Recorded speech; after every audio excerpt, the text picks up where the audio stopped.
Muchas gracias por su presencia, por su asistencia en este primer evento, en esta primera jornada que estamos realizando alrededor del patrimonio. El patrimonio en nuestras manos, de hecho, hemos decidido llamarle. Les damos la más cordial bienvenida al Museo Pedro de Osma en esta primera jornada, como le he mencionado, del ciclo El patrimonio en nuestras manos, organizado en colaboración, importantísima colaboración, con la Universidad Internacional de La Rioja. Este espacio busca ser más que un encuentro académico, es una invitación a reflexionar sobre el valor del patrimonio virreinal hispanoamericano a través de una experiencia, de cierta forma una experiencia también sensible, muy profesional, que une arte, historia y espiritualidad.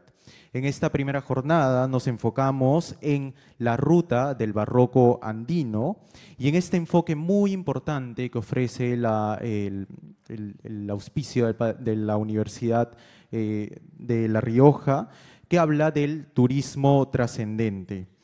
En esta primera ocasión vamos a abrir un diálogo para esta primera parte del segmento con tres importantísimos especialistas. Dos de ellos vienen del Centro del Patrimonio UTEC y una de ellas es nuestra coordinadora de colecciones y del taller de restauración del Museo Pedro de Osma. Invitamos a que puedan pasar aquí a Andrés de Leo, Diana Castillo e Isabel Flores. Okay. Hola, buenos días de nuevo. Hola, ¿qué tal? Bien, bueno, agradecer la presencia de todos. Yo no me voy a presentar. Esta charla o este conversatorio queremos que vaya destinada un poco a reflexionar lo que vimos en la exposición, en esta primera parte de este evento, en el museo, en el recorrido que hicimos, y cómo vincular estos conceptos o estas ideas de la materialidad, ¿no? Estas ideas también de la conservación, de las técnicas, vinculadas a un repertorio de eventos que hemos desarrollado a partir de estudios previos que se han visto ahora en la exposición, pero también de dónde vienen todas estas ideas. No es generación espontánea, no son ideas al vuelo, sino cómo se van gestando estas ideas desde la gestión, desde la restauración, desde la revisión de muchas visitas, ¿no? Como se siguen haciendo expediciones al territorio andino, ¿no? En este sentido, Diana, creo que es una pieza clave para poder entender esta idea del barroco andino, entender también su materialidad y la técnica, a partir de, creo que la gran labor que ha hecho durante muchos años, incluso cuando estuvo 5 o 6 años, no sé, un chorro de tiempo, 6 años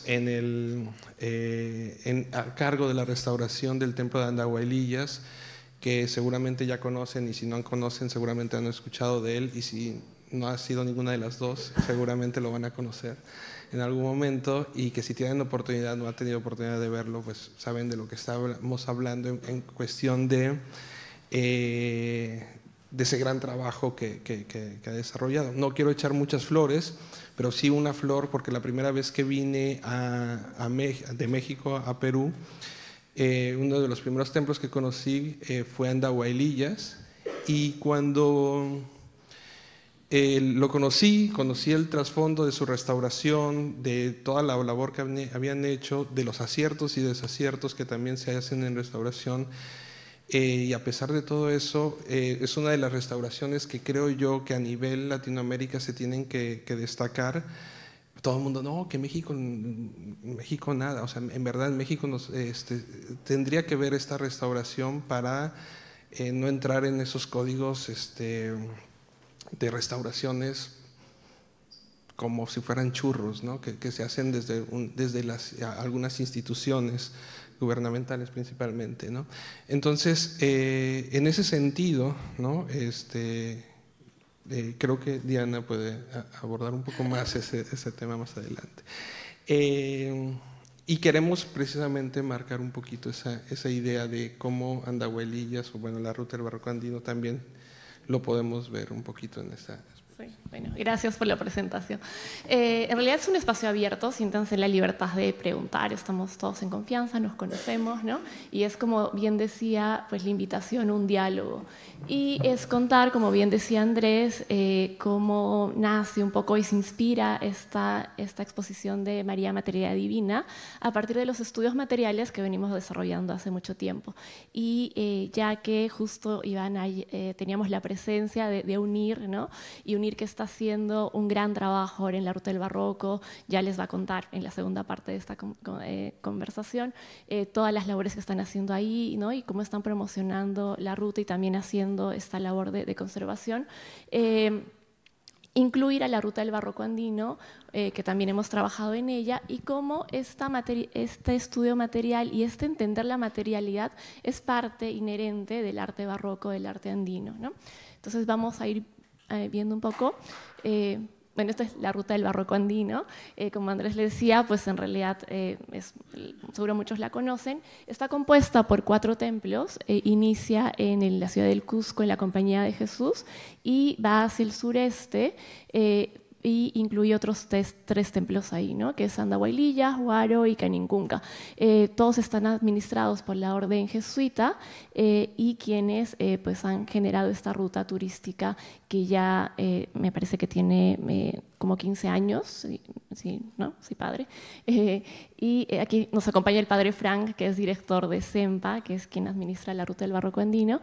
Y bueno, tienen una gran labor social que hacen, es en realidad por lo que a nosotros nos gusta trabajar con estas instituciones, tanto con el OSMA como con la Ruta del Barroco Andino, porque sabemos que no solamente es restaurar, investigar el arte, sino que se está aportando para ese objetivo que tienen ellos, que es la labor social, ¿no? Y bueno, como dijo Andrés, tuve la suerte de trabajar en Andahuaylillas durante 6 años, y a partir que Andrés llega, a partir de un sistema abierto por obras en el que se desarrolló la restauración, donde acogíamos investigadores, Andrés se suma al equipo y de ahí se quedó encantado con Perú y ya vive aquí más de 5 años, ¿no? Investigando. Y bueno, y parte de eso también es que sale esta idea de María Materialidad Divina, ¿no? Podemos pasar a la siguiente diapositiva, que es la que vimos. Y bueno, Andrés de Leo, él es historiador, arquitecto, historiador mexicano. Él tiene más de 13 años de experiencia haciendo catalogación tanto en México como aquí en Perú. Es investigador del Centro de Investigación y Conservación del Patrimonio de UTEC, y bueno, él ha sido, como bien saben, el curador de esta exposición y quien ideó toda esta muestra, ¿no? Entonces, no sé si podemos pasar a la siguiente diapositiva. Bueno, ¿quieres presentar? Sí, de ahí, para hacer más amplio este conversatorio, ya comentábamos los retos de esta exposición, ¿no? Es una exposición de 54 piezas que uno como curador llega y dice, quiero esto, pero es un trabajo no solamente de elegir, sino creo que es un trabajo también que le encargamos al museo, y parte de ese 60% de trabajo se lo llevó el taller de restauración. Y en ese sentido nos gustaría que Isabel, encargada del taller de restauración, nos contara precisamente cuáles fueron los retos de estas 53 piezas. Buenos días con todos. Efectivamente, la restauración de las 54 piezas, 19 de ellas inéditas, no habían salido antes a exposición, fue todo un reto para el taller, sobre todo por la diversidad de soportes, ¿no? La tipología, habían obras de gran formato, otras más pequeñas, pero precisamente era la idea, ¿no? Era mostrar o tangibilizar en diferentes materiales la devoción a la Virgen María. Formamos un equipo. El taller tuvo la presencia de 7 restauradores, de 7 profesionales, cada uno especializado en los diferentes soportes. porque como habrán visto, teníamos pinturas al óleo, teníamos talla en madera, objetos de metal, materiales poco comunes como son la concha de nácar, el marfil. Entonces fue todo un reto que duró un poco más de un año. Estuvimos abocados a la restauración de las piezas en diferentes niveles, pero tuvimos ahí el gran aporte que es este acuerdo con la UTEC, ¿no? Específicamente con el Centro de Investigación del Patrimonio, con Diana y Andrés, que estudian la materialidad de las obras y que con su punto de vista nos ayudan a poder entender mejor y también con los equipos con los que cuentan, ¿no? Porque se hacen análisis a las obras como rayos X, que nos ayudan a entender mejor las obras y tanto los materiales como las técnicas que se han utilizado y a poder realizar intervenciones más acertadas. Bueno, tratamientos que sean los correctos, materiales que sean compatibles y reversibles, ¿no? Teniendo siempre por delante los principios que rigen la restauración, que son pues, compatibilidad y reversibilidad de materiales, y también lo que es el tema de la mínima intervención. Entonces sí, fue un gran reto en realidad, pero al final fue algo muy satisfactorio ver el resultado, ¿no? Como ustedes habrán visto. Sí, fue una experiencia realmente muy bonita y muy enriquecedora. Sí, bueno, creo que precisamente uno de esos grandes retos que tenemos en el momento que se monta una exposición, pues, y que poco se piensan, ¿no? Es todo el proceso previo de planificación que se ha organizado en el museo bajo las coordinaciones de la dirección, que siempre, hay que decirlo, la apertura de la dirección también aquí fue muy gentil de disponer, ¿no? todo el aparato de gestión y todo el aparato de coordinación de estos eventos. En sí, Isabel, ¿cuál crees que haya sido el mayor reto de todas estas piezas en el montaje, en la conservación, en la restauración? Bueno, yo creo que en cada paso fue un gran reto, ¿no? Bueno, en la restauración tuvimos piezas de gran formato, como por ejemplo las puertas del tabernáculo, donde está inscrita la custodia. También este marco precioso con la venera en la parte superior, que ahora bueno, en la exposición funciona como el espejo, ¿no? Ese fue un gran reto. También el tema de que teníamos materiales, como dije, poco comunes, como son la concha de nácar. Bueno, el pájaro también. Sí, pero al final, bueno, eso también es parte de la restauración, ¿no? Y de la conservación del patrimonio, el tema de todo este tema de la conservación, de mantener los parámetros ambientales adecuados para que las piezas se encuentren correctamente. Nosotros no tenemos ese tipo de piezas, ¿no? Tipo pues, biológico. Pero bueno, lo logramos conseguir, ¿no? Ahí está el ave, está en muy buenas condiciones y bueno, cumpliendo su función y entrando en diálogo con la Virgen Dolorosa. Y bueno, también el montaje, ¿no? El montaje también por el tema de los grandes formatos, porque son objetos muy pesados y bueno, tienen que estar colocados de manera adecuada, ¿no? Para que no sufran ningún daño. Entonces es todo un reto ver cómo lograr montarlos. Sí, bueno, precisamente eso, ¿no? La materialidad del ave, de un ave disecada, pues conlleva también una serie de aspectos de luz, temperatura, humedad, controlar esos aspectos. Bueno, era el reto, yo se lo pasé aquí al lado, ¿no? Uno como que dice, sí, lo conseguimos, ¿no? También pues los trámites del préstamo y demás, ¿no? Pero en sí lo que nos gustaría o me gustaría a lo mejor es, ya que vieron la exposición y vieron estos conceptos, como les decía, son conceptos que no salen de manera espontánea como se nos van ocurriendo Y partimos, por ejemplo, de esta primera sección de la exposición que se habla de la luz. En ese momento que hablábamos de cómo materializar la luz, en la exposición lo hicimos a partir pues, de un espejo que intentaba reflejar. Estos eran los diagramas, ¿no? de cuando estaba queriendo convencer al equipo de curaduría de colecciones.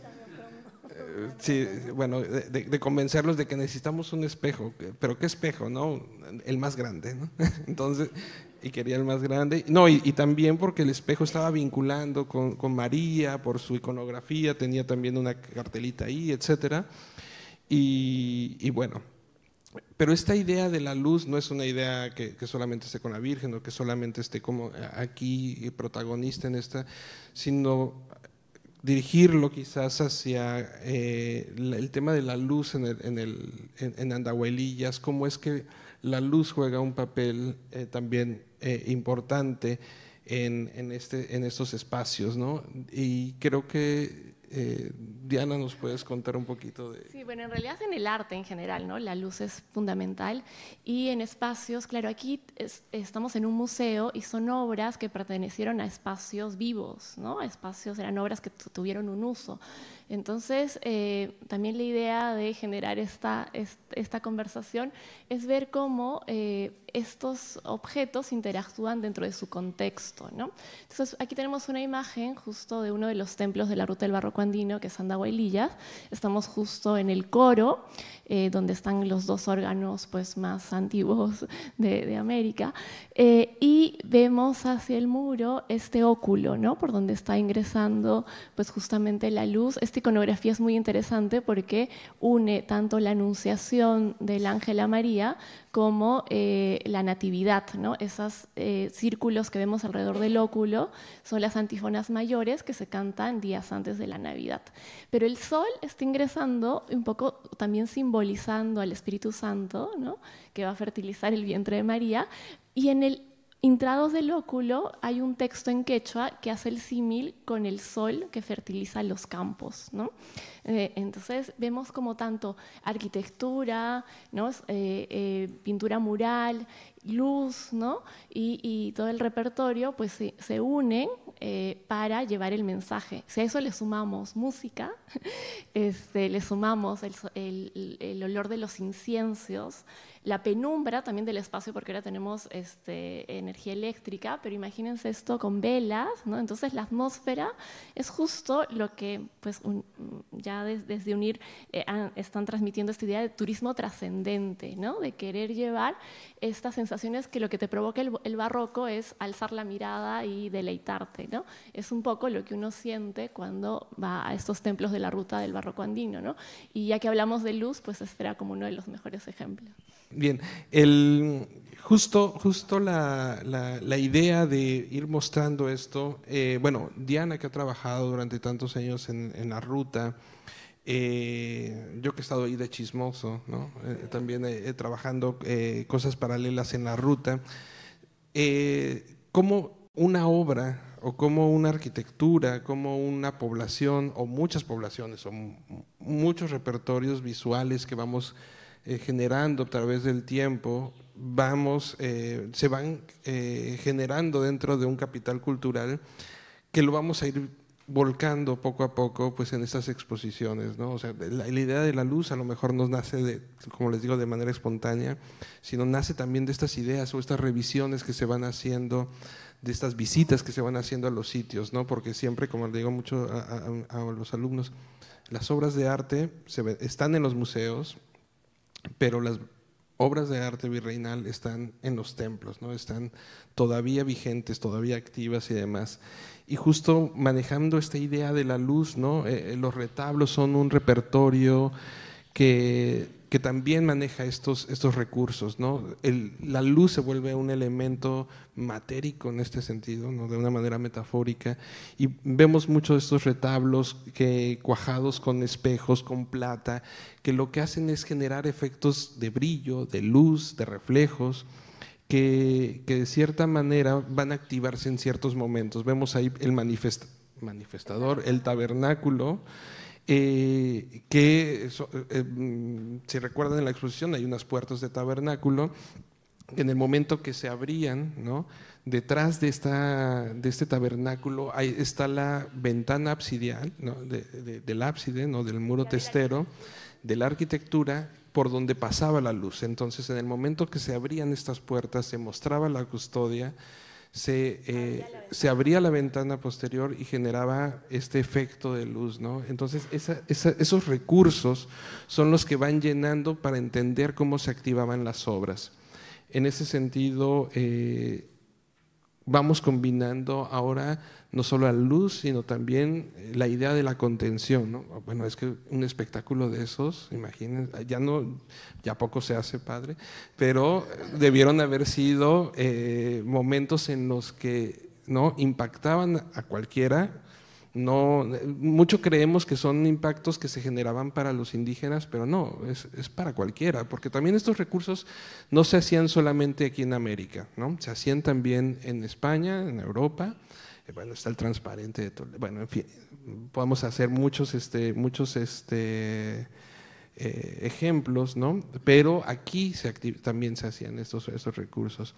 Entonces, esta idea también de contención, pues la quisimos manejar precisamente en la exposición, ¿no? La idea, a ver, pero también un poquito chisme, yo me dedico más a la platería, soy como, mis tesis fueron más como de platería, y cuando reviso la custodia es cuando empiezo a revisar también todos estos elementos, cómo se activan las piezas, cómo se usan las piezas de platería y qué lugar tienen dentro de todo el ceremonial, de todo el repertorio.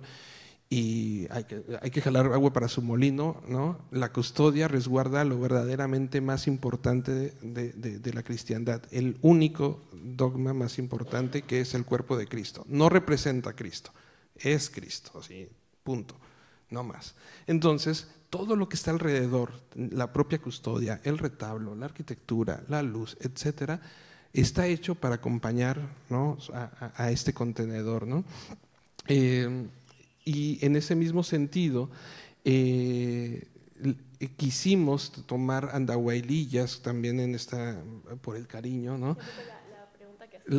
Un poquito por donde iba Isabel, ¿no? Esta idea de tener andahuaylillas de pretexto para también representar esta combinación de elementos, ¿no? El Jacnapacha, que se encanta en quechua, la fauna local, ¿no?, que es esta garza corinegra, el pájaro, apodada el pájaro, en la exposición, y también estos vínculos o estas relaciones que se pueden hacer con devociones que también se están insertando en el territorio, como la Soledad de Madrid, ¿no?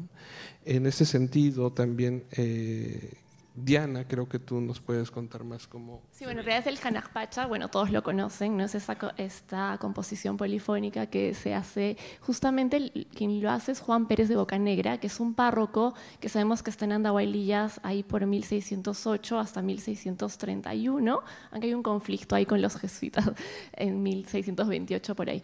Pero él compone este canto y se publica en este formulario, ¿no?, que es un incunable que ha sido reeditado por la Universidad de Cusco, y claro, es la canción que escuchamos en la exposición, ¿no? Como bien decía Andrés, dentro de las estrofas se menciona a esta ave, a la coriquenque, y bueno, otras más semejantes. Es un canto precioso que si bien está en quechua, cuando lo entendemos es una oración a la Virgen, ¿no? Y bueno, y es importante Pérez de Bocanegra porque él es el que idea mucho del repertorio que se hace, sobre todo de pintura mural y de lienzos de principios del siglo XVII, que aún permanecen en Andahuaylillas.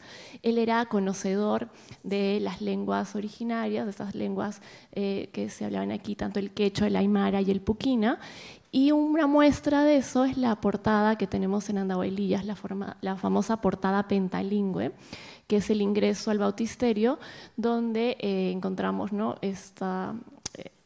nosotros creemos que es como una ayuda memotécnica, ¿no?, que tenían los padres para oficiar este sacramento, donde dice: yo te bautizo en el nombre del Padre, el Hijo y el Espíritu Santo, amén, y está en esos 5 idiomas, ¿no?, en esta portada. Y bueno, Andahuaylillas está lleno de estos textos preparatorios que nos van contando qué vamos a encontrar detrás de cada espacio, ¿no? Si teníamos esta inscripción del bautismo antes de ingresar a donde se realiza el oficio del bautismo, al frente, para ingresar a la torre que nos lleva al coro, tenemos esta inscripción, también una inscripción en latín que corresponde al Salmo 150, que es lo que estamos escuchando ahora, ¿no? Es un cántico, ¿no?, donde se hace este llamado a alabar a Dios en el coro, específicamente dicen en el Salmo, a través de cimbales, arpas, ¿no?, y chirimías, ¿no? Es muy interesante esto, ¿no? Igual que al ingreso de Andahuaylillas tenemos un texto que dice: bien fundada es esta obra, ¿no? Bien fundada es la casa de Dios sobre piedra firme que es Pedro. Sí, bien fundada es la casa de Dios sobre roca firme que es Pedro, porque claro, Andahuaylillas está abocado a San Pedro Apóstol, ¿no? Bien, si quieres la siguiente. Entonces, la música totalmente presente en el arte andino, ¿no? Como sabemos, ya tenemos luz, música, estos efectos, ¿no?, muy teatrales propios del barroco, y la materialidad andina. Andahuaylillas tiene alrededor de 78 esculturas, solo el templo de Andahuaylillas, ¿no? De las 78, solo una es de madera. El resto está construido con la técnica que les explicábamos en la exposición, ¿no? A partir del escapo floral del maguey es que se aprovecha esta materia prima para hacer estas esculturas, ¿no? Siempre se ha dicho que es por la escasez de madera de los Andes, pero nunca se han cuestionado por qué aquí en la costa no se utilizó el maguey, a pesar que hay maguey, ¿no? Y por qué hay retablos, ¿no? Y por qué hay retablos en Cusco, ¿no? Y por qué las peanas son de madera. O sea, cuando se quería conseguir madera, se conseguía madera, ¿no? El tema es las condiciones climáticas, ¿no?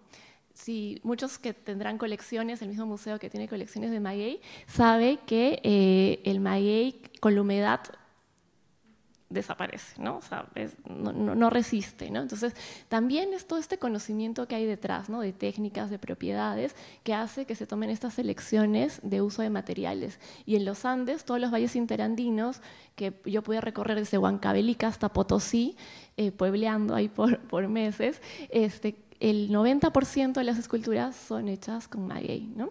Y bueno, si podemos ver la siguiente.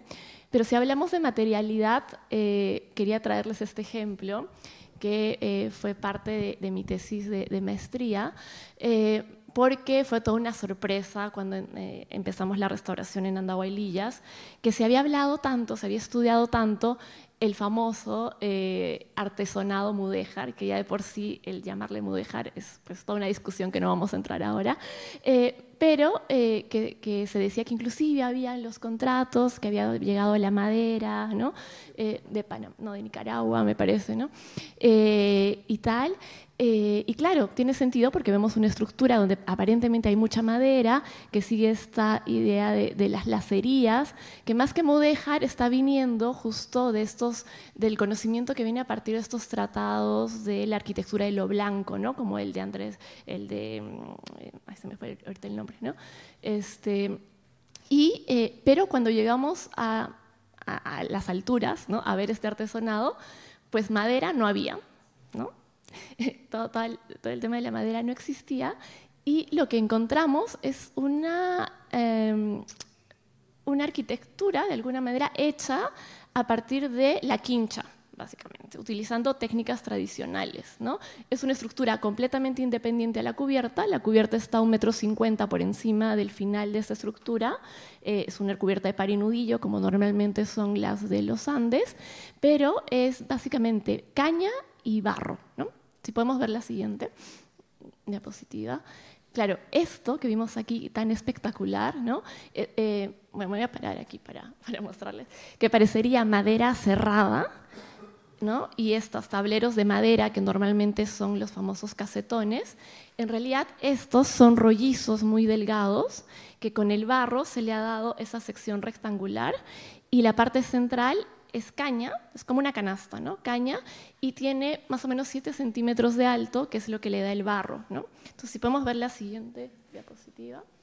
Claro, esto es cuando ya trabajamos la cubierta que en algún momento había sido ya restaurada y vemos casi como un horno de barro, ¿no? Un horno de Huatia, para los que conocen la Huatia de Cusco.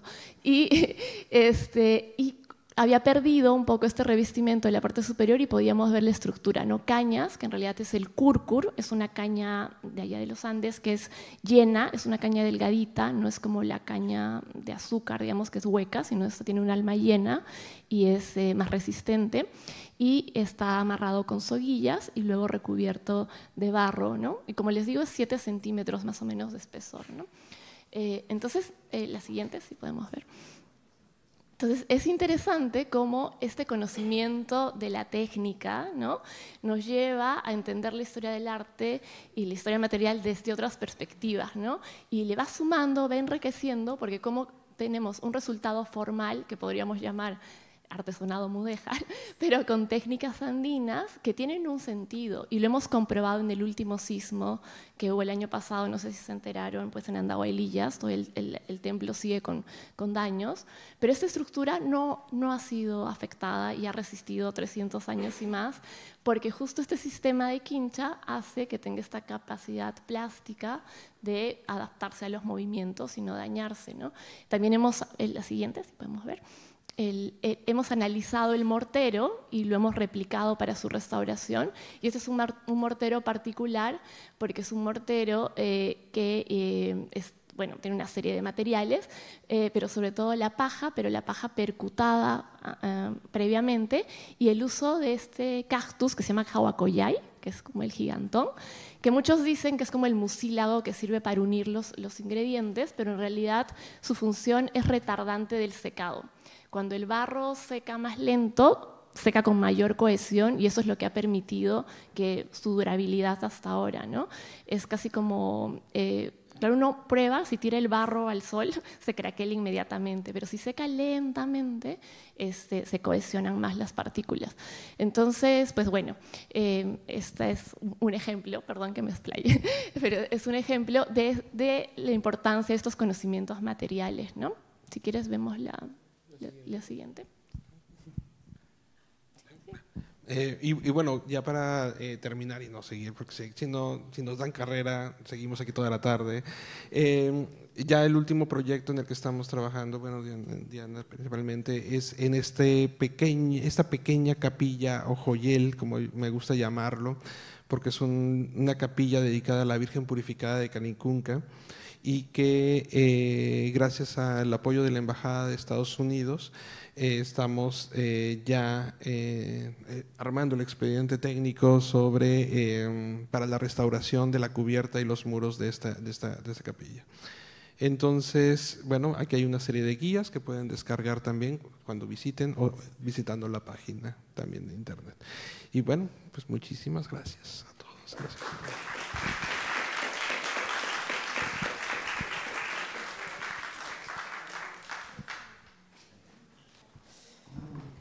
Muchísimas gracias Rochi del Castillo por tu amabilísima invitación a organizar en el Museo Pedro de Osma este conversatorio con Isabel Mero Quesada, con Mauricio, con Francisco. Bueno, como ya les han dicho, soy Ana Zavía.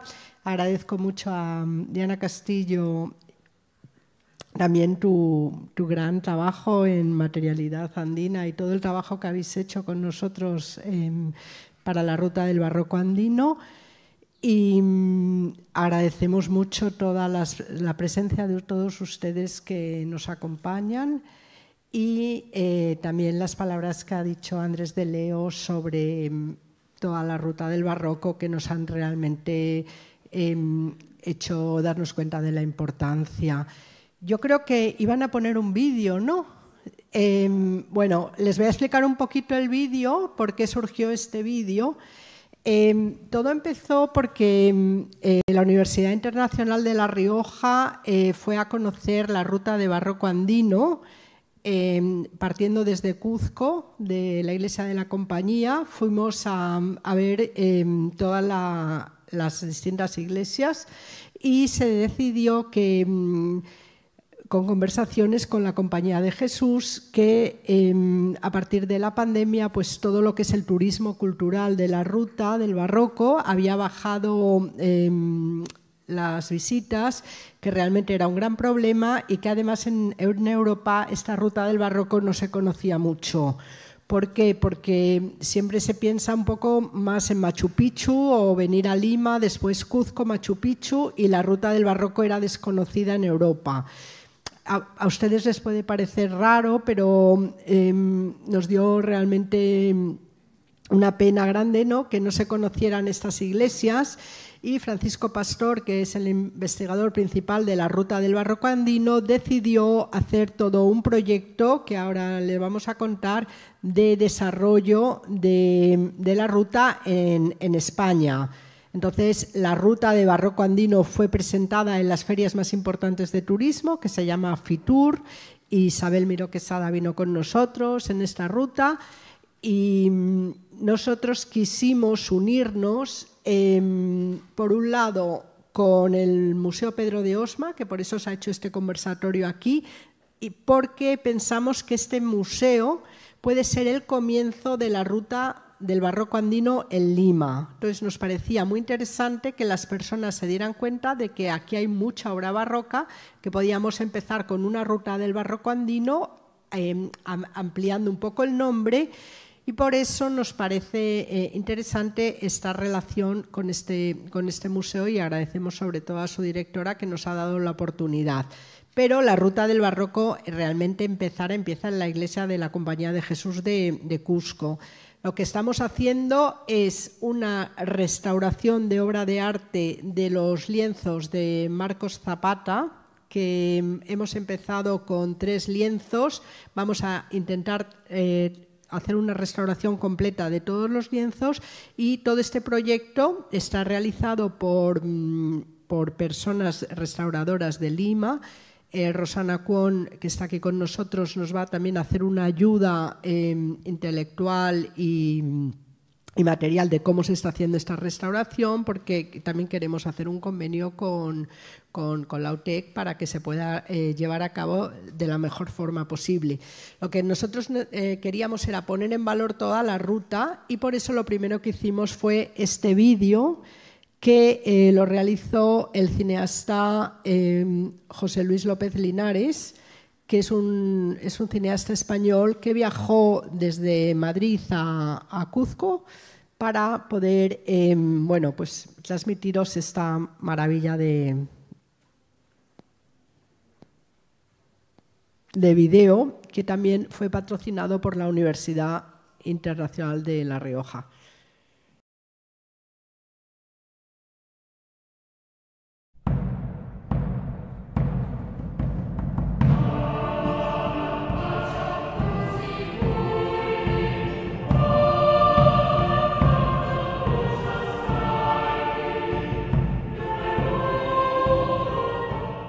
La Ruta del Barroco Andino es una obra que pertenece a la Compañía de Jesús en el Perú.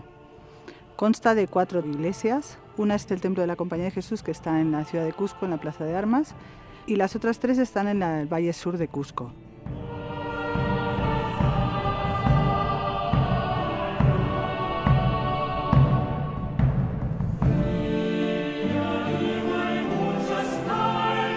Los jesuitas habían entablado una relación especial con los descendientes incas y con los ayllus indígenas del Cusco. Hay un interés grande en la Compañía de Jesús por mostrar ese vínculo con los descendientes incas. Hablamos de una alianza simbólica, política, entre la descendencia de los incas con la Compañía de Jesús. Esta alianza simbólica se va a ver reflejada a través de signos a lo largo del periodo virreinal.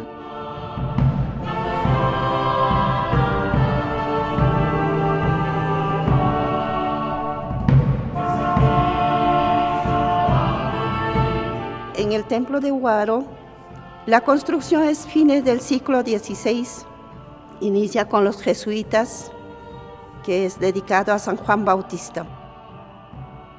En la puerta de la entrada tenemos los 4 postremerías: la muerte, juicio final, el árbol de la vida y la gloria.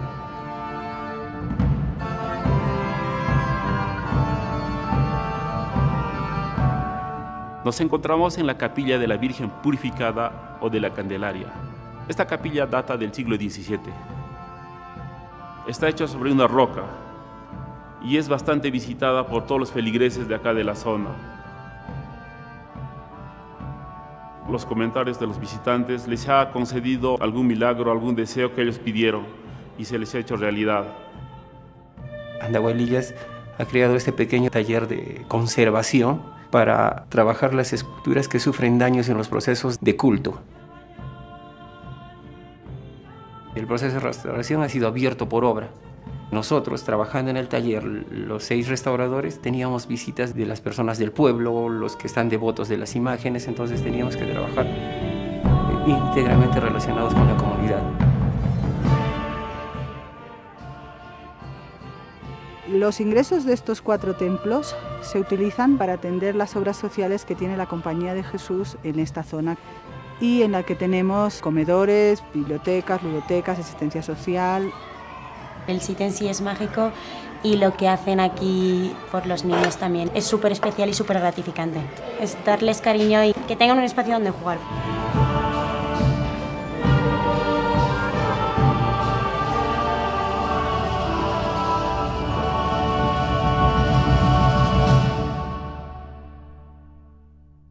El indígena hace el dibujo de acuerdo a lo que conoce, ¿no? Las granadillas, las peras, las manzanas, son trabajos con la ideología andina.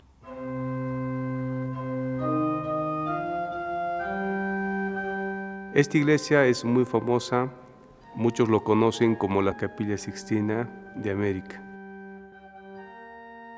Estamos en la entrada principal y vamos a apreciar las 2 pinturas murales que representan el camino al infierno y el camino al paraíso. Y ahí al costado está la primera capilla, que es la capilla del bautismo, donde está también la portada pentalingüe, escrito en 5 idiomas. La primera, que está en el medallón, está escrito en latín.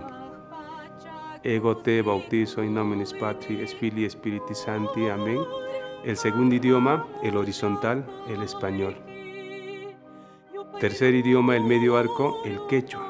No can bautizaiki yayak churich Espíritu Santo sutimpi, amén. Y el cuarto idioma, las columnas negras, el aymara. Asma okina yokansa Espíritu Santo. Y el quinto idioma, vamos a ver que es de color blanco, es el idioma puquina, el idioma de la nobleza inca que en aquellos tiempos se hablaba aquí.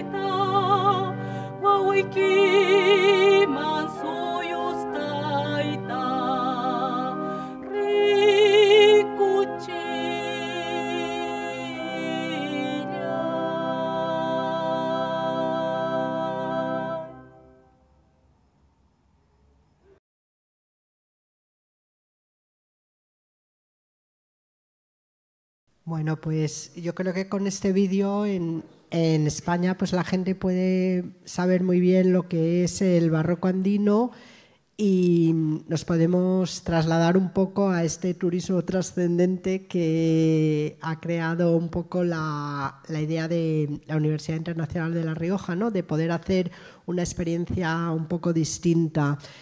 Y si quieres, Isabel, ahora ya... Bueno, mi pregunta sería sobre eso. Para empezar, Fran, el concepto de turismo trascendente, ¿cómo surge? ¿Qué significa? Muy bien, muy buenos días. Bueno, yo, como han dicho, soy Francisco Pastor, encantado de estar aquí y muchas gracias por su atención, ¿no? Yo la verdad que cuando vi por primera vez las imágenes de la ruta del barroco andino, me enamoré de la ruta del barroco andino. Y cuando posteriormente me encargaron, oye, Fran, ¿te quieres hacer cargo de este proyecto de investigación, de transferencia que impulsa la Universidad Internacional de La Rioja? Obviamente no podía decir más que sí, ¿no? Mi especialidad, que es la comunicación turística, sabrán muchos de ustedes que en turismo llevamos muchos años hablando de lo que llamamos turismo experiencial, ¿no? El viajero quiere vivir una verdadera experiencia en el territorio. Y cuando yo empecé a ver la ruta del barroco andino, Andrés lo ha explicado muy bien, no estamos hablando únicamente de arte, que también, no estamos hablando únicamente de fe, que por supuesto va implícito. Hablamos de muchas cosas, hablamos de cultura, hablamos de religión, hablamos de sentidos, hablamos de historia, hablamos en fin, de esa capacidad de transformar a la persona, ¿no? Y yo pensaba en cómo dar a conocer la ruta del barroco andino y pensé que no hay mejor lugar para vivir una experiencia que haga trascender a la persona y que al mismo tiempo hace trascender a la comunidad que vive en estos pueblos, ¿no? En Guaro, en Andahuelillas. ¿En qué sentido? Bueno, pues precisamente en esa forma que se ve claramente en el vídeo. El visitante, el viajero que llega a alguno de estos templos tiene esa oportunidad de trascender gracias a todo lo que ofrece, la luz, el incienso, la música, que es tan importante, pero además con su participación económica en un tema turístico hace que la comunidad también pueda trascender, ¿no? En ese círculo virtuoso que se creaba es en lo que yo entendía que había que trabajar precisamente ese concepto de turismo trascendente en los dos ámbitos, ¿no? Hacia el viajero y hacia la comunidad. Muchas gracias, Fran. Y de hecho, en estos momentos en España se está hablando mucho del tema de la hispanidad. Se están celebrando muchos aniversarios, tanto aquí como en España, la llegada de Pizarro, por ejemplo. Y eso ha hecho que se empiece un diálogo interesante para revisitar la historia en su verdadera dimensión. Sobre eso, Ana y Mauricio han coincidido ya en un conversatorio en Madrid. Y yo les querría preguntar si en la ruta del barroco andino, por ejemplo, ven esa conversación entre ambas culturas. Pues, como ha señalado Isabel, nosotros sobre todo lo que queríamos era mostrar y poner en valor todo el legado hispánico de la ruta del barroco andino, pero viendo esta cultura de alguna manera se había formado sin separarse de todo lo que era el mundo andino, el mundo indígena. Por ejemplo, una parte importantísima ya está señalada en este museo con la idea de la materialidad, ¿no?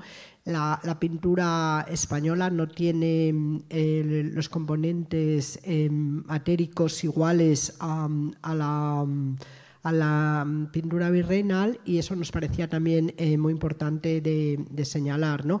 O, por ejemplo, cómo cambia todo el arte a partir de la influencia oriental que recibe a través de todo lo que es el galeón de Manila que llega a México, y cómo la importancia de la utilización del nácar, o muchísimas cosas que hacen que este arte sea muy distinto a lo que podía ser un arte europeo. Nos interesaba muchísimo poner en valor estos cruces, estas nuevas formas de entender el arte, y hacer una revisitación un poco del arte.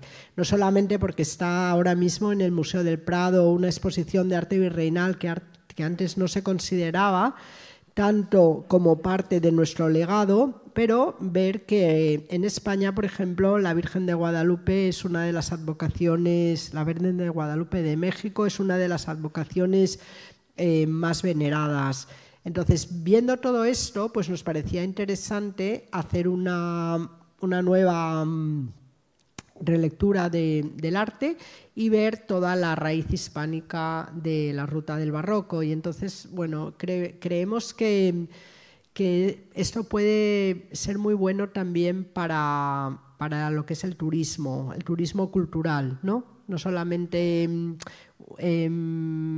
un turismo como decimos en España, de sol y playa, sino un turismo que se interese por la cultura, por la gastronomía, por nuevas experiencias de fe, de historia, y que la ruta del barroco andino tiene todo. Es que no hay, es una belleza en historia, en arte, en un compendio muy completo, y nos parecía que esto era muy importante y que la Universidad Internacional de La Rioja lo debía poner en valor como fuera.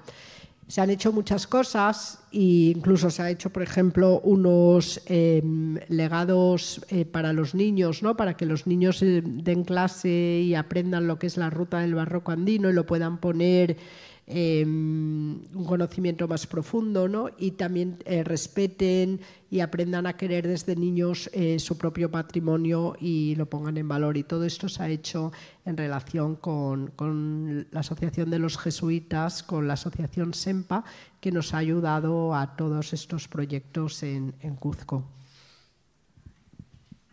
Gracias. Muchísimas gracias, Ana, y a la Universidad Internacional de La Rioja por esta invitación. Muchas gracias, Isabel, por la invitación, y Rochi, muchas gracias. Yo la verdad que aprecio muchísimo el tremendo entusiasmo que hay en esta sala y en este grupo de querer organizar cosas.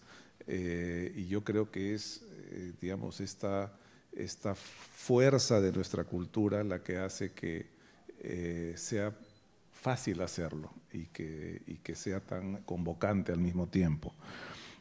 Yo creo que, en primer lugar, no solamente la muestra que acabamos de ver y la ruta del barroco, digamos, refleja en parte lo que es la sociedad actual peruana, es decir, es un turismo que no está desconectado con lo que es el Perú. Es muy distinto visitar el templo de Luxor, en donde nadie hace ningún culto ahí, que la iglesia de Andahuaylillas, que es una iglesia que se usa todos los domingos, hay un párroco, hay una fe viva y vigente, y entonces esto creo que es algo que es muy importante en general con todo lo que es el mundo virreinal, porque el mundo virreinal refleja no solamente una fe, unos valores y un mundo, una forma de vida que son actuales en el mundo, digamos, peruano. No es algo que no tenga que ver con nosotros y con nuestra identidad. Entonces, creo que esto hace que esta ruta y el aprecio sobre eso sea tan importante, porque en el fondo apreciar Andahuaylillas es apreciar lo que es el Perú, porque no está desconectado con eso, a diferencia del patrimonio arqueológico. Es decir, ninguno de nosotros, ni ningún peruano, come como inca, ni vive como inca, ni se viste como inca. Es imposible pensar la cultura peruana sin este mestizaje. Entonces creo que esto es sumamente importante, digamos, distinguir este proyecto y esta revalorización que tiene que ver con lo concreto.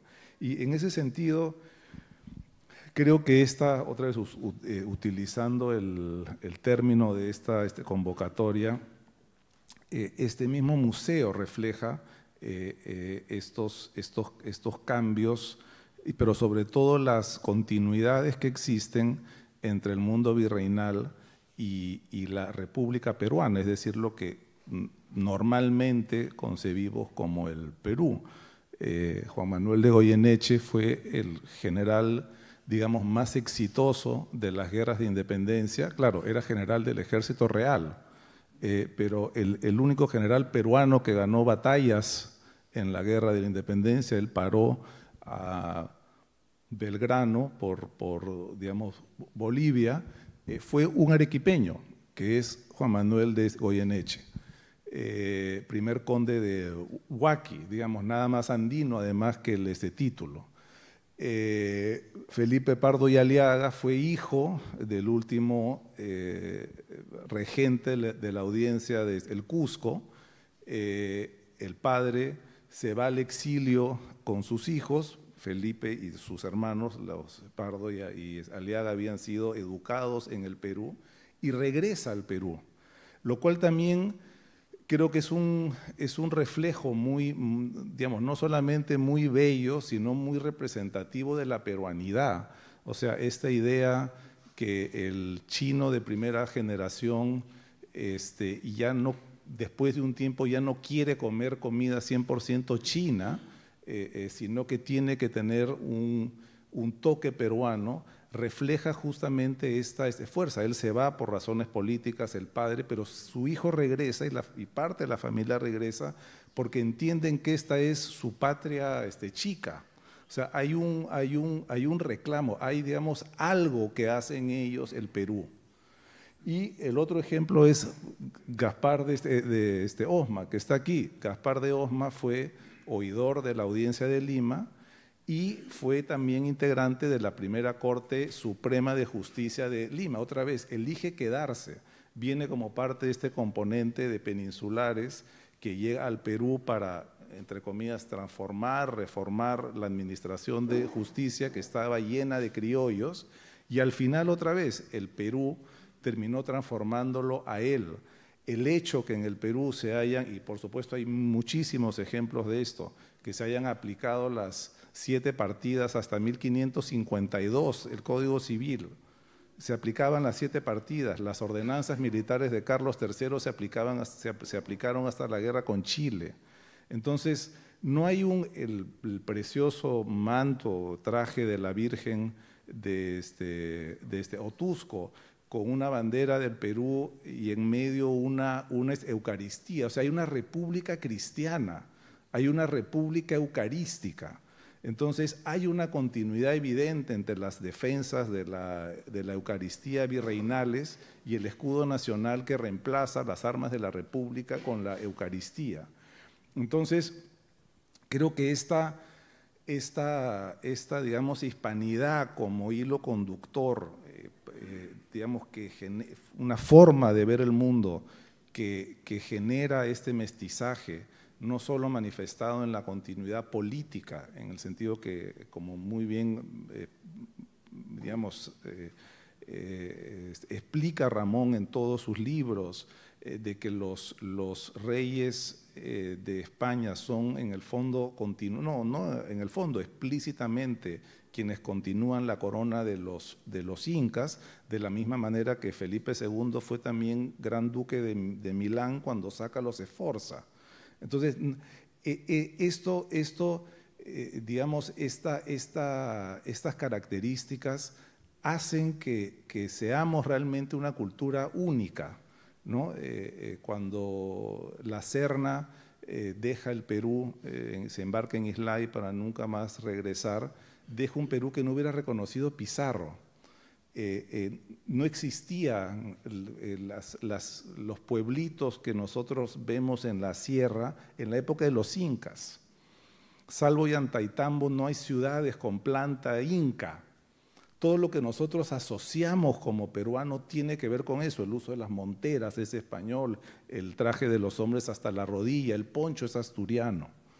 Entonces creo que eso nos habla como de un Perú muy profundo, un Perú con una identidad muy profunda y muy especial. Entonces, otra vez felicito este esfuerzo que hay en la ruta, el ancla que significa el museo en este proyecto, porque en el fondo es una forma de estudiarnos a nosotros mismos y paradójicamente eso va a significar que nos volvamos a querer, porque efectivamente durante parte de la República se ha construido con un discurso profundamente anti-español. Entonces hemos crecido en una especie como de esquizofrenia mental en donde celebramos el día del Pisco Sour y odiamos a Pizarro, ¿no? Y digamos, conocer esto creo que es algo sumamente, es algo, digamos, fundamental, y quizás porque es fundamental es que ha sido olvidado durante mucho tiempo. Así que otra vez muchísimas gracias.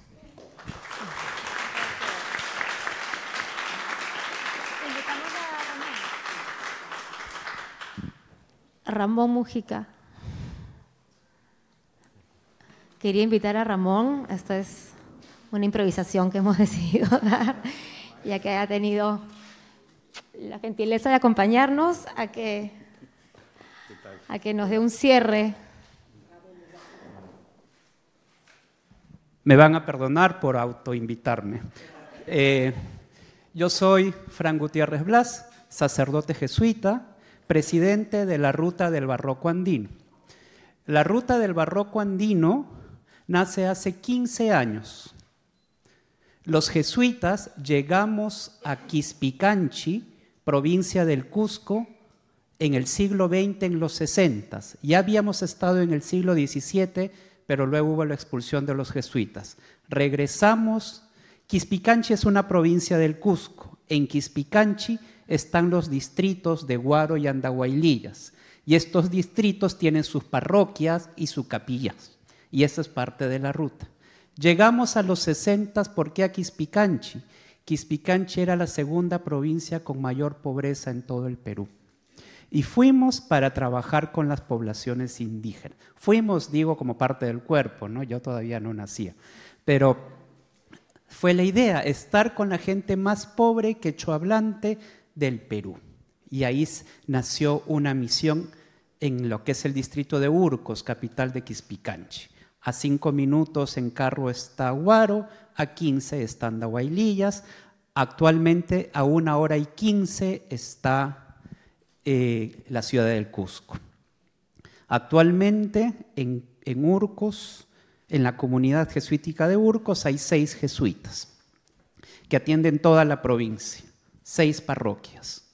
Se imaginarán que cuando llegaron los jesuitas en los 60, la parroquia de Andahuaylillas no estaba como está ahora, ni la de Huaro.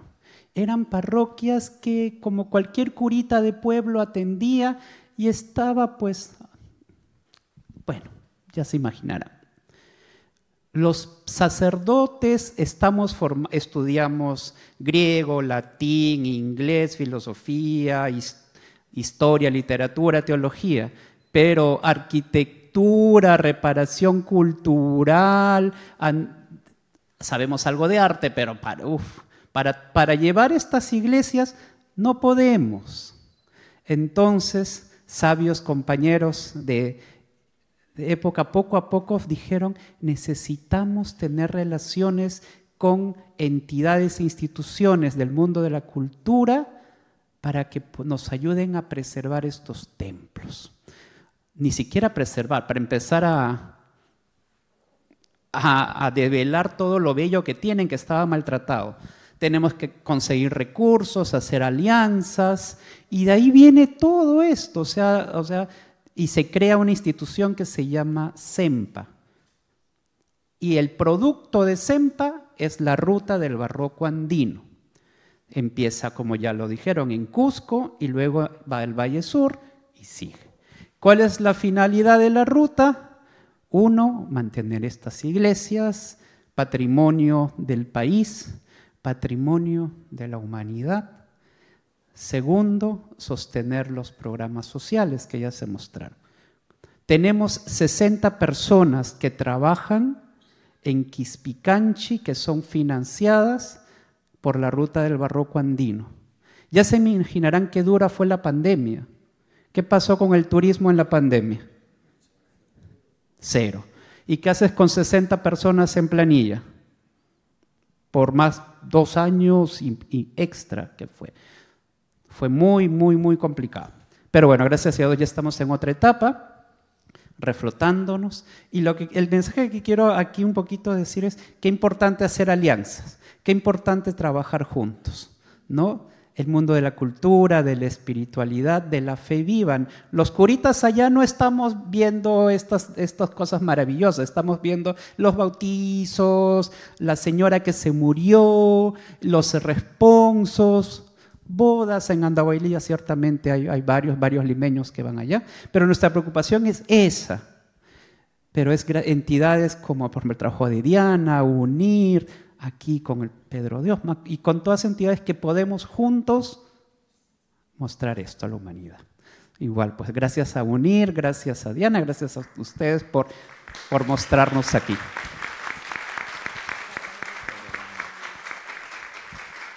Solo para agradecer la presencia de todos, antes de pasarle la palabra a Ramón, estamos viendo la importancia de las rutas turísticas, no solamente como elemento paraformativo de identidad cultural, sino sobre todo generadores de progreso. Esos son finalmente el impacto, ¿no? Poder trabajar con la comunidad, compartir valores, y yo creo que todos tenemos esa intención acá y eso es también muy válido. Ahora sí te paso la palabra. Bueno, ante todo, muy buenas tardes. Nada, quiero empezar agradeciendo esa inesperada invitación y felicitando, bueno, al Museo de Osma, a Rochi del Castillo, a Ana Sabia y a Rosana Ocon, que también sé que forma parte de los proyectos que se están organizando en conjunto y de estas alianzas tan importantes entre el Museo de Osma, UTEC, UNIR, que va a permitir sacar adelante la ruta del barroco y iniciar investigaciones que están a flor de piel y que muchas personas están haciendo y quizás a través del esfuerzo de ustedes puedan cobrar curso. Simplemente mi interés es mencionar 2 o 3 puntos que creo que son importantes para entender la trascendencia de lo que se viene haciendo. Primero es reparar que existe una controversia sobre cuál es el término que se debe utilizar. Si estamos ante un arte virreinal, como lo decía antes algunos amigos, o si es un arte colonial. El debate es importante porque en estos momentos en todas las universidades norteamericanas hay programas que hablan del Post-Colonial Studies, que en realidad se originan con las miradas marxistas de un gran sociólogo peruano que es Aníbal Quijano y de un discípulo de él que es Mignolo, que revolucionan lo que son las ciencias sociales y empiezan a mirar el arte virreinal o en realidad colonial como un arte opresivo que forma parte de un imperio, ¿no? Y que si bien hacen críticas muy legítimas que nos permite interrogar la obra de arte, al final del día sus miradas son trincheras ideológicas que ponen de lado los detalles históricos. Y entonces es como que el mundo está pintado en blanco y negro, no ven los grises y con eso pierden el sentido mismo de las creaciones artísticas. Es más, yo me atrevería a decir que a veces esa mirada representa una traición a la metodología misma del historiador del arte, en donde uno no está aquí para proyectar anacrónicamente el pensamiento propio, sino más bien nuestra función es elevar nuestras categorías de pensamiento, no para pensar sobre los pintores y artífices andinos, sino para pensar con ellos y aprender sobre cuáles eran los paradigmas culturales con los cuales ellos estaban haciendo estas creaciones extraordinarias. Luego, un poco el segundo punto sería una redefinición de lo que es, por qué es importante el barroco andino. El barroco andino lo que hace es incorporar la cultura prehispánica o resemantizar la cultura europea desde América. Eso hace que el arte que se produzca en América no solamente cambie de formas, sino de significados. Se termina creando un arte híbrido en el que el propio culto católico a los santos cobran nuevos significados. Y esto es algo que lo han descubierto los historiadores del arte en los últimos 25 años. Ahí Teresa Gisbert, los historiadores bolivianos, Teresa Gisbert y José de Mesa, jugaron un rol protagónico, ¿no? Porque hasta este momento se solía ver el arte virreinal como una mala copia del gran arte europeo, ¿no?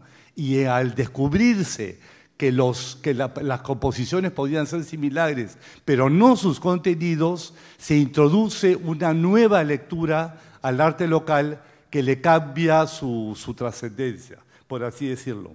Y de ahí, digamos, el valor que tiene una exhibición como la que se ha hecho ahora sobre la materialidad americana, que eso sobre todo es un tema que vienen trabajando los conservadores de arte, los que trabajan con el significado de los pigmentos, el significado de los colores. Gabriela Siracusano tiene un libro muy importante publicado en el Fondo de Cultura Económica hace muchos años sobre el poder de los colores, precisamente donde ella se plantea si es que los pintores americanos, al tomar colores, ungüentos hechos en América, cambiaban en su propia materialidad el significado de las imágenes. Y eso, por supuesto, el tema de la materialidad es importante no solamente para los americanos, sino también para los europeos. En el Peabody Museum en Harvard, por ejemplo, hay un retrato de Felipe II, vestido con una armadura y vestido de negro riguroso. El tema del negro es fascinante porque hay todo un debate sobre cuál es el origen de ese pigmento.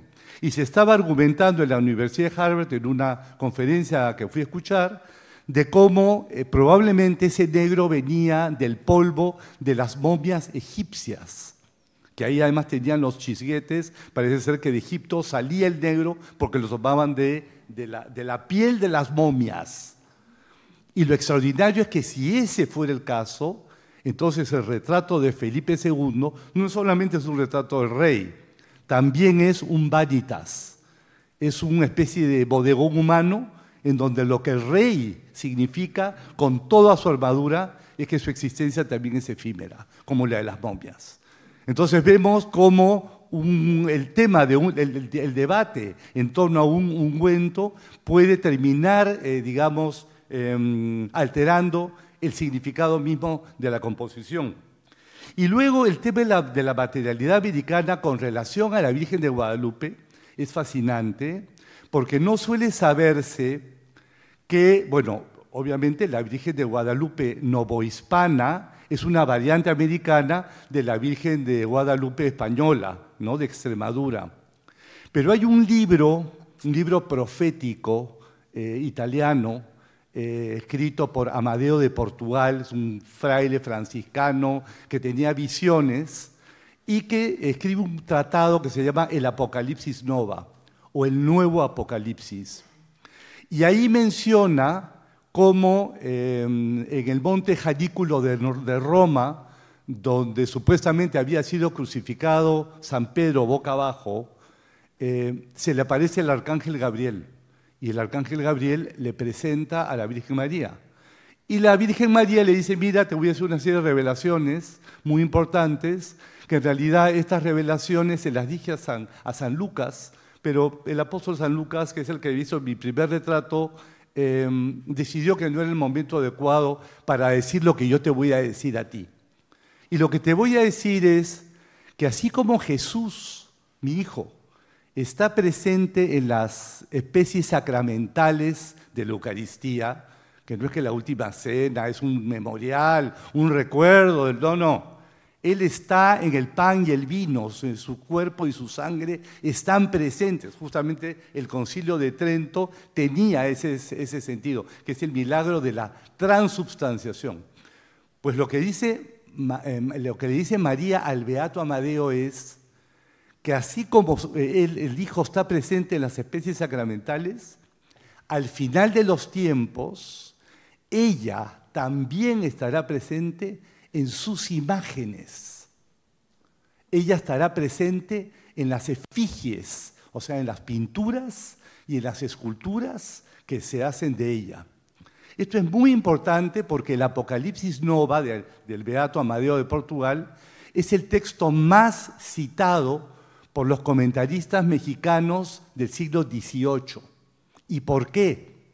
Porque lo que ellos quieren demostrar es que la Virgen materialmente está presente en el ayate del indio Juan Diego. Y que esa es la gran diferencia entre la Virgen se había aparecido 1.000.000 de veces en la Edad Media y durante el Renacimiento, pero en América era la primera vez que ella se le aparecía a un indígena, al indio Juan Diego, y que además había utilizado su ayate, que era como su poncho, para transubstanciarse. Esa es la palabra que usan en la materialidad del tejido americano. Entonces había en ese proceso, digamos, todo un comentario cultural, étnico, que se recubre de metafísica y de teología y que va a terminar convirtiendo a la Guadalupe en un símbolo, primero protonacionalista y después en el símbolo de la independencia americana. O sea, no es poca cosa, ¿no? Al final, los próceres de la independencia americana, ya sean mexicanos o peruanos, van a ser los hijos intelectuales de los mestizos, indios y criollos americanos. Un poco lo que decía Mauricio, la historia es continua y si bien los historiadores la partimos en bloques, precolombino, virreinato, república, para hablar de estos periodos históricos, la historia y la cultura continúa. Lima sigue siendo una ciudad virreinal a mediados del siglo XVIII, donde todavía hay tapadas. Y pese a todas las prohibiciones de los virreyes para eliminar las tapadas, en realidad lo que destruye a las tapadas es la moda francesa, ¿no? Y con eso sí ya se veían a las tapadas como unas, no anticuadas, sino como unos personajes arcaizantes. Pero entonces vemos cómo, si bien la teología y la cosmología barroca española tiene una identidad hispana, al llegar a América, esta tiene nuevos usos.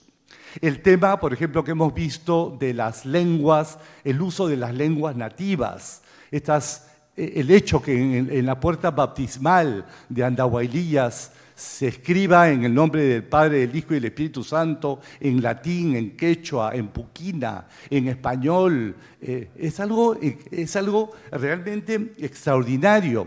Y en realidad el quechua se convierte en lengua franca del Imperio Inca, no durante el periodo de los incas, sino durante el periodo virreinal, gracias a los lingüistas españoles, indígenas, mestizos, que trabajaron para el padre Acosta, que era jesuita, durante el Tercer Concilio Limense, cuando se traducen los sermones en varias lenguas.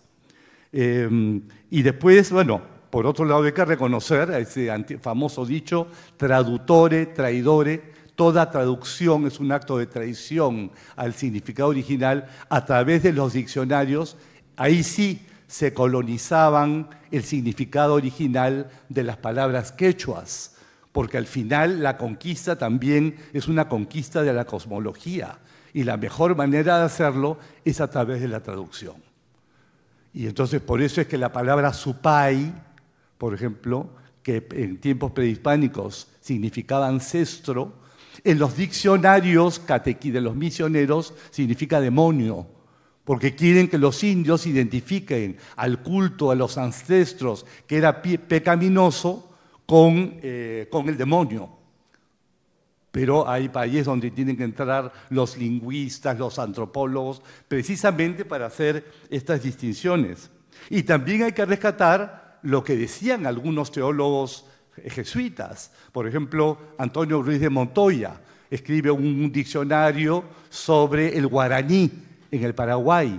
Y él llega a decir, y esto a mí me parece extraordinario por su respeto a la cultura nativa, dice, y en guaraní no existe la palabra Dios, no porque los indios no crean en Dios, al contrario, los indios son naturalmente místicos y saben que Dios es absolutamente trascendente y no tiene nombre. Entonces ellos ni siquiera le ponen nombre, van más allá de los hebreos con la idea del Aleph. Es teología negativa pura, son como San Juan de la Cruz o Dionisio el Areópago, que Dios está más allá del mundo creado y entonces no puede ser mencionado. Eso lo dice Ruiz de Montoya al hablar sobre la lengua del guaraní, que es una interpretación teológica cristiana de la ausencia de la palabra Dios en el guaraní. Después, otro tema muy importante es la iconografía virreinal. Almerindo Ojeda, que está aquí presente, tiene su famosa página PEXA en internet, que la recomiendo a todos que la visiten, porque lo que demuestra precisamente es la vigencia y la influencia de los grabados europeos, flamencos, italianos, españoles, alemanes, en la pintura virreinal. Hay series enteras que en realidad son réplicas de los grabados que se hacían en Europa.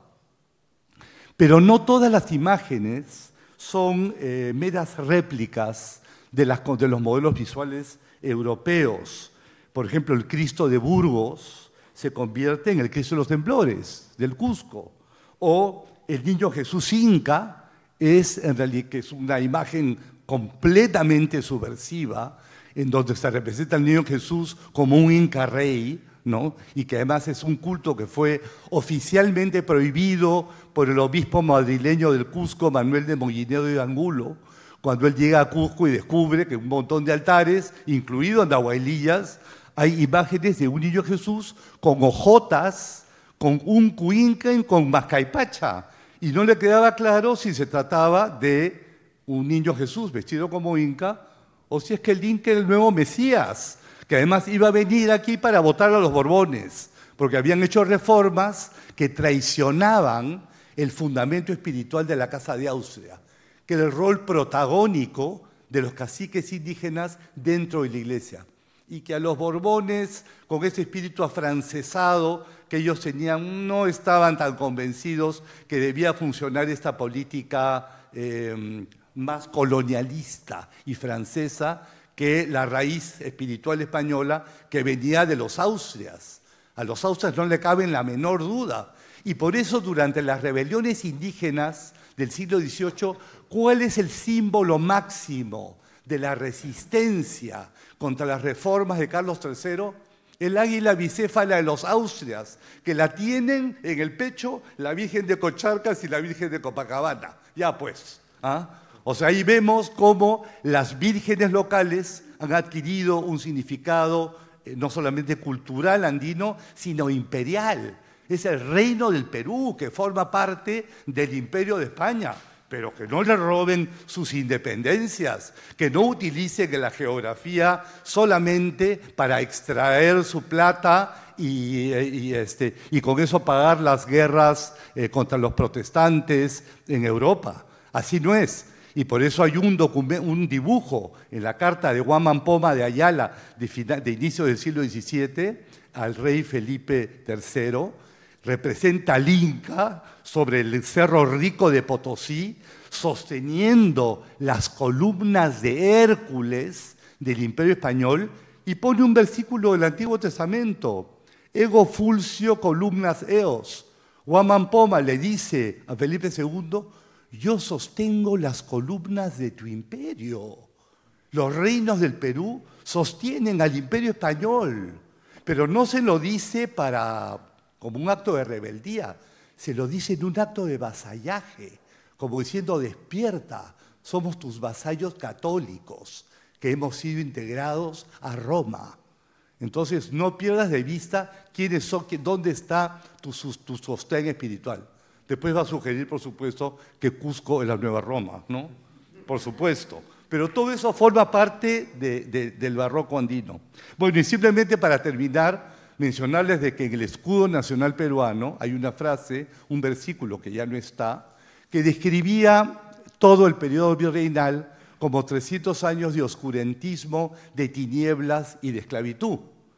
Se hablaba del estruendo de broncas cadenas que escucharon 3 siglos de horror. O sea, para los próceres de la independencia, el virreinato fue eso. Y este desdén al arte virreinal viene precisamente de la independencia. Pero yo creo que ha llegado el momento, sobre todo después de la revolución de Velasco Alvarado, que paradójica e irónicamente fue un dictador peruano militar, fue el que rescató al símbolo de Túpac Amaru como el que rompió las cadenas de la esclavitud.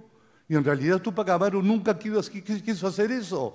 Túpac Amaru era católico, era era capellán, era devoto de la Inmaculada, y existía una cédula real de los Austrias donde se les decía a los descendientes de los incas, si sus malos representantes en América ponían en jaque la pureza del reino, los caciques y descendientes podían tomar las armas y rebelarse a nombre del rey de España. Eso es lo que él hace. Y entonces no entiende por qué termina siendo masacrado por las malas administradoras del imperio sin el conocimiento del rey de España. Entonces, ahí hay un tema de distancia que es complejísimo.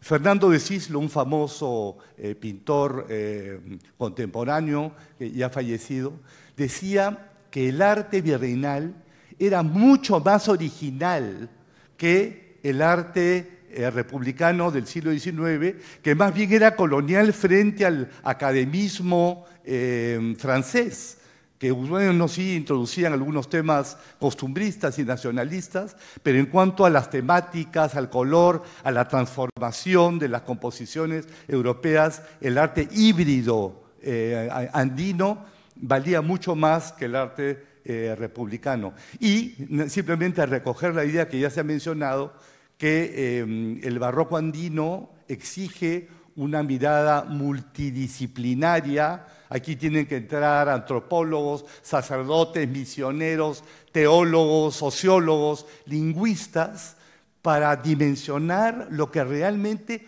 ocurrió en este momento, que después de todo el virreinato fue es la chispa donde se enciende la independencia y de donde proviene el arte popular andino y todas las fiestas patronales, que son reliquias vivas de una cultura híbrida, barroca, contemporánea, que se resiste a ser globalizada, ¿no?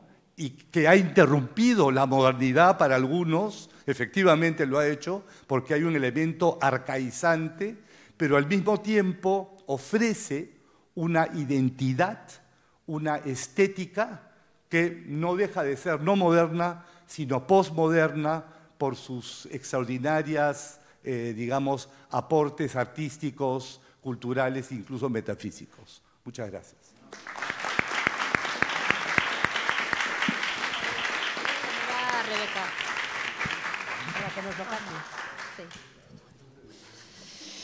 Ramón, siempre dando una mirada nueva importantísima sobre el arte virreinal. Desde España te damos las gracias por estas palabras tan bellísimas y queremos terminar este acto tan bonito felicitando al Museo Pedro de Osma con su directora a la cabeza, Rochi del Castillo.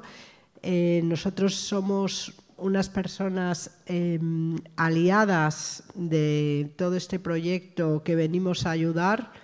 El padre ya lo sabe, que llevamos trabajando mucho con la Asociación Cultural SEMPA y que ahora tenemos nuevos proyectos, como es el proyecto de la restauración de los lunetos de Marcos Zapata, que va a ser una nueva propuesta de restauración. Nuestra idea es la revitalización del barroco andino, tanto en Europa como también en Perú, ¿no? Porque este acto se hace en Lima, pero la idea es unir esfuerzos. Nos brindamos todo nuestro apoyo desde el museo a todos los intelectuales, estudiosos, todas las personas que quieran trabajar en la ruta del barroco y, como no puede ser, por supuesto, a la Compañía de Jesús. Muchas gracias, padre.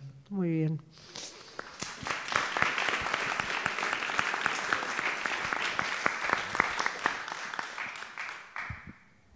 Muchas gracias a todos los panelistas, a quienes han dado sus comentarios, muchas gracias por su presencia a todos los asistentes el día de hoy. Invito de igual manera a que la directora Rochi del Castillo pueda entregar unos presentes a los panelistas, preparados especialmente en esta primera jornada llamada El Patrimonio en Nuestras Manos.